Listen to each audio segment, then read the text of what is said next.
Could Manchester Mayor Andy Burnham be the next Prime Minister? He's bid for the Labour leadership twice and lost, but senior Labour figures are increasingly favourable about Andy Burnham, who George Eaton referred to as the king over the water in a recent piece for the New Statesman, to which the Daily Mail responded with their usual gusto. George is with me now, along with Rachel Cunliffe. Hello, both of you. Hello. Hello. Hi. George, your story seems to have created quite a ripple in the political world. Tell us what you found.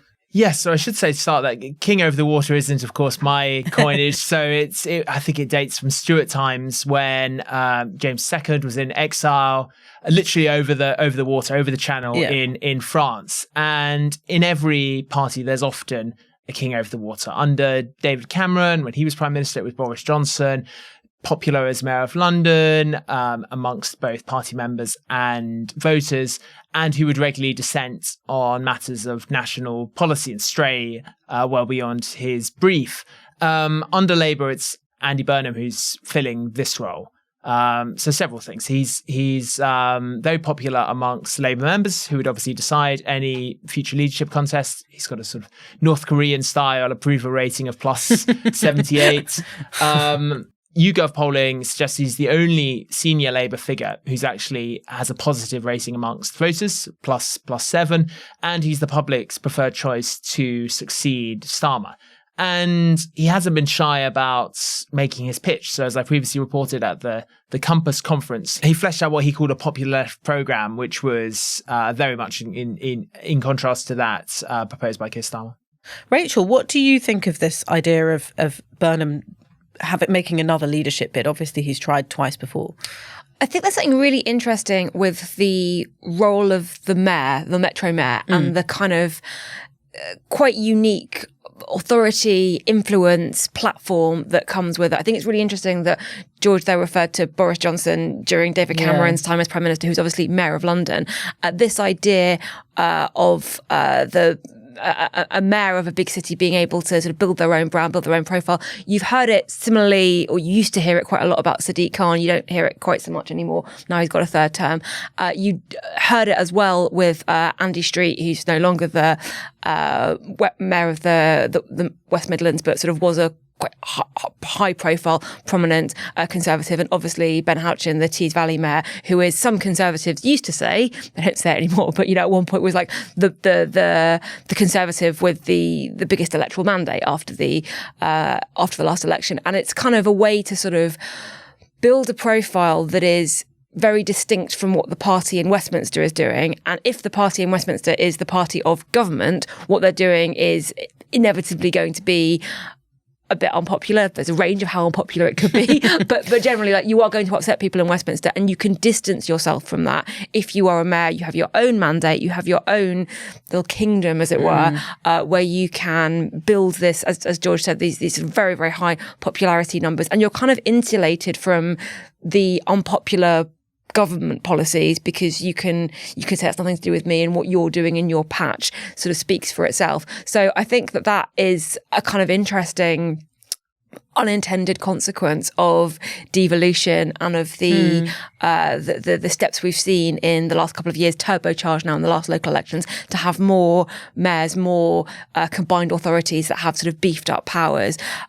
Obviously, the question is when that individual gets translated back into Parliament, which you would need to be party leader and eventually Prime Minister, can they take that popularity with them, or does sort of Westminster start to tarnish them and chip away at them in that sense? And I think it kind of is worth remembering that Boris Johnson, he came back as an MP, but his brand when he was an MP after being London Mayor was quite different to the brand that he'd built as London Mayor. He kind of went through several different policy iterations, and he built his campaign to replace Theresa May within the sort of mechanisms of Parliament at the time, rather than building on his campaign from London. So how you translate that is a really interesting question. Yeah, because it's quite helpful to have a record, isn't it, for Andy Burnham in power, because Labour had been in opposition for so long until last year that they don't necessarily have anything to show for having been in power so far, whereas Andy Burnham can point to concrete things that he's done and that have bedded in Manchester. Labour still are a very new government, and the changes that they've made haven't yet had a chance to feel tangible intelligible to voters yet. Yes, in the main. Burnham has been a political success in Manchester, I think, for several reasons. One is there's a good policy story to tell about Manchester. It's had the fastest productivity growth of any region since 2004. And I think as important politically, he's reaffirmed its distinctive brand. And that's often been in opposition to Westminster. And this understandably annoys a lot of London MPs and commentators who see it as sort of crude London or South bashing. But it has undeniably resonated with the electorate there. And Manchester is seen as a city enjoying something of a renaissance, and not just because of the Oasis reunion. I knew you'd get that in there, George. Any excuse for George to get in the Oasis reunion. I've interviewed Andy Burnham a few times over the years, as all of us have, and I was going back over all of these interviews that I did in preparation for this discussion, and I found it quite interesting, the political journey that he's been on. The first time I interviewed him was in 2014 for Total Politics magazine. That's when he was Shadow Health Secretary, having served as Health Secretary, and he said that he saw privatisation in the NHS as having a supporting role but not a replacement role, and he said he worked with the private sector to bring down waiting lists, and they came right down, and he was quite positive about the role of private provision in the NHS. But then the most recent time I interviewed him for the podcast, which was I think last year or the year before last, he sounded far more radical. He was talking about scrapping the House of Lords, abolishing the whip system, and a fundamental rewiring of Britain to devolve it so it looks more like the German ideal, like a federal system. So his politics, or at least his approach to politics, has changed over the decade, and that's a bit of a vulnerability for him, because one of the main critiques of Andy Burnham over the years has been that he sort of blows with the wind and isn't necessarily ideologically committed. And this really is an age of ideologues, isn't it, George? Yes, I mean, people will say, look, he puts the sort of flip into flop. What does he stand for? So whatever's popular at the moment. And it's one of the reasons that he lost so badly to Jeremy Corbyn in 2015, because at the start of that leadership campaign, he pitched himself as a more Blairite alternative to Ed Miliband, because the consensus then was that Labour had lost because it was seen as too left-wing. I think he launched his campaign at KPMG with a tough speech on public spending and welfare. Then once Jeremy Corbyn got momentum, sort of pivoted towards the left and ended up really not pleasing anyone. But he has built something of a following on the soft left, particularly at the Compass conference. Neil Lawson, the head of Compass, a group which is trying to wield renewed influence in Labour and strengthen the party's centre-left, has all but endorsed him as his preferred candidate and speaks about how many people he meets in Labour with whom he's resonating. And some of Burnham's former critics from the left of the party, I spoke to them for my piece, are now privately very, very, very favourable towards Burnham in a way they haven't been in the past. He's also got better as a speaker, I think, since that time. And that's not necessarily a surprise. Like, politicians do sort of develop and grow. Sometimes, some of them don't. But I do you not feel that his kind of ability to speak to a crowd has in the 10 years since he ran for the Labour leadership last time, like he has grown in sort of not necessarily confidence, but just he seems more relaxed, more authentic? I think it's a kind of charismatic authority, isn't it? Which is very valuable in politics at the moment. And I think there was this assumption for a while that we were moving after the pantomime, the soap opera of Boris Johnson and Liz Truss. People wanted a lot of technocrats and people who would just get the job done. And that pitch hasn't worked out for Keir Starmer so far. You can argue, well, if things work down the line, maybe it will change. But it hasn't worked so far. And instead, it's Nigel Farage as the showman of British politics who's dominating the media. So I think that's another factor where people in Labour are going, well, who do we have who could rival him in that sense? Some look to Angela Rayner, some look to Wes Streeting, both praised as confident communicators. And then people look to Andy Burnham. I think it's because he had moments such as during the pandemic when he was standing on the steps of the town hall, and his jacket is in a museum. There's a museum exhibition about his jacket. So exactly that these sort of iconic moments. What defines Nigel Farage? It's the pint of beer. It's the fag. Angela Rayner, similarly, her dress sense. DJing at Ibiza. Yeah. People seem to warm towards politicians who almost are archetypes, and that is a point in Andy Burnham's favour. The King of the North moniker.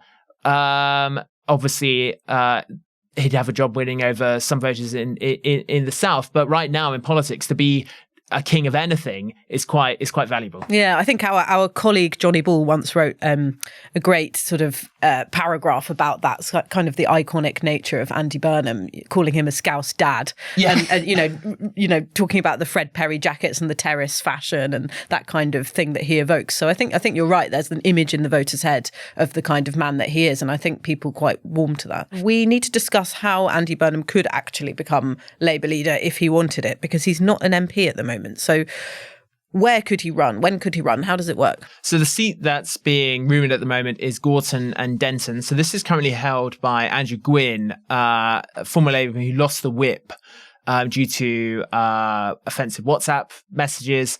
And speculation is that he will stand down from Parliament once he gets a new job somewhere. And you can see why people are linking it to Burnham, because Gwynn served as his campaign manager for the 2017 mayoral election. It's a seat in Greater Manchester.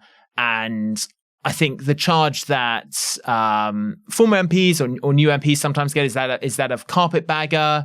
And this is an age when parties do have a bias towards local candidates. So for Andy Burnham, I think it would have to be a seat in the Northwest. So it looks like a natural progression from being mayor rather than pure political ambition. Yeah, and of course he's sort of committed himself so much to that part of the country that it would be strange if he suddenly abandoned its voters. Like mentioned sort of, Richard Holden here, who's the Conservative Party chair who moved from, he was sort of Mr. Red Wall and then looked like he was going to lose his seat and then went down to Billericay, I think, and won by 12 votes. And you still get people in the Conservative Party looking at that and looking at that kind of flight from north to south.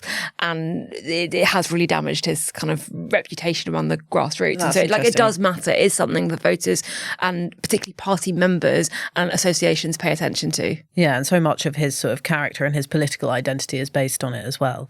What would Number 10, what would Labour make of this move? Is there a way that they could block it if they saw it as a leadership challenge? Yeah, so some Starmer loyalists I spoke to for the piece questioned whether the National Executive Committee, which is broadly aligned to the leadership, would approve his candidacy because his relationship with Starmer's office is famously fraught. At one point in 2023, he publicly said, "Leave me alone," to Starmer's team, accusing them of constantly briefing against him.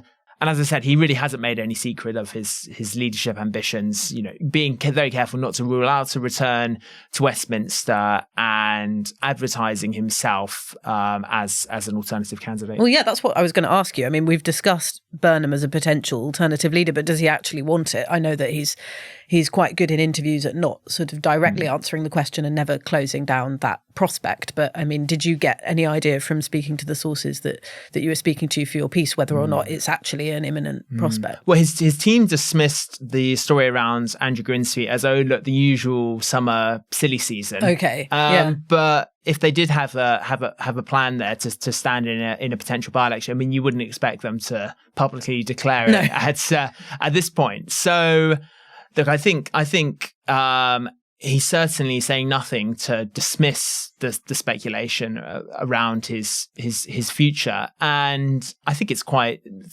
understandable that he has stood for the leadership twice before, and now is in this position where he's one of the few popular Labour figures in the country. And obviously there are all sorts of caveats to that. He's not having to negotiate with Donald Trump. He's not having to try and meet the fiscal rules.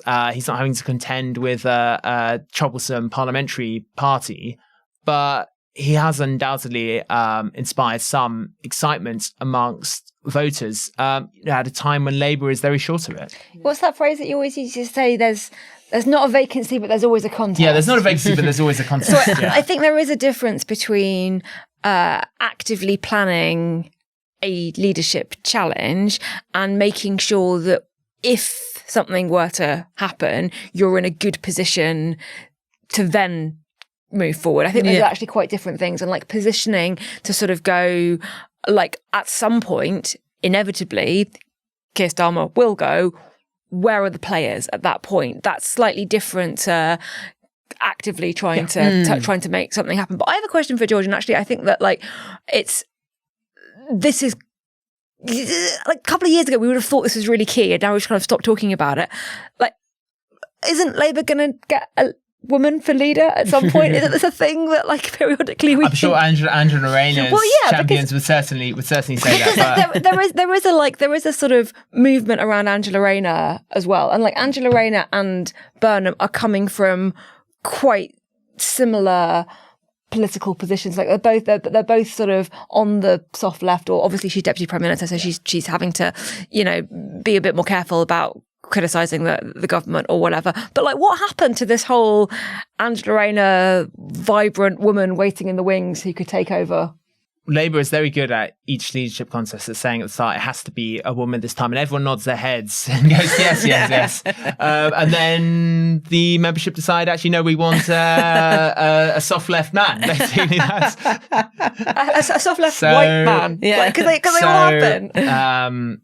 Then we will see. And then, of course, if somehow Burnham managed to become an elected MP and then take the Labour leadership, we could be looking, before the next election, there's a lot of hypotheticals here, but we could be looking at an Andy Burnham versus Nigel Farage type contest in 2029. I feel that like that would almost encapsulate where we are, you know, politically, because Burnham, like we were talking about before, has that charismatic appeal, but also he, at the moment, is representing quite a radical left platform compared to, say, you know, the bang average kind of Labour government minister. Yeah, so I think it would be a defining contest in several senses. Obviously, it would intensify the battle for the Red Wall, and they would be, you know, Farage almost offers himself as an alternative king of the North, to which you can imagine Andy Burnham sort of imperiously dismissing him as a sort of southern public school stockbroker. Yeah. But there are also people in Westminster who think that the traditional electoral battle for the centre ground is over now. And this more polarised era, it's really about left v right. Yeah. And it's about who can keep their base and that left or right coalition on side. And you would see a very polarised contest if Burnham maintains the position he has at the moment. And obviously on some issues such as, you know, immigration, Brexit, more complicated territory. But it would be a battle defined by Burnham on the one hand saying to those who've gone to the Greens or the Lib Dems or perhaps this putative New Left party, you know, come back, I've got a more radical offer. And Farage saying, if you want to stop, you know, this socialist madness, back me. And so I think it would be a much less technocratic fight about what works, who's got the best plan for the country, and would be more of a clash of ideology. Although, in terms of the socialist madness, like as we've discussed in this podcast several times before, there are reform policies that very much veer into Labour's traditional sort of left-wing ground, you know, renationalisation, taking industries into state ownership, Farage coming out and saying that he's against the two-child benefit cap, you know, standing on Labour's ground. I think there would be a question there about like authenticity, which we talked about before, Burnham being an authentic communicator, Nigel Farage having a very clear brand. But if we're talking about sort of the deindustrialized, left behind parts of the country, then there is the vision of what reviving those areas looks like, which is Nigel Farage, you know, very sort of clear but often quite nostalgic in a way.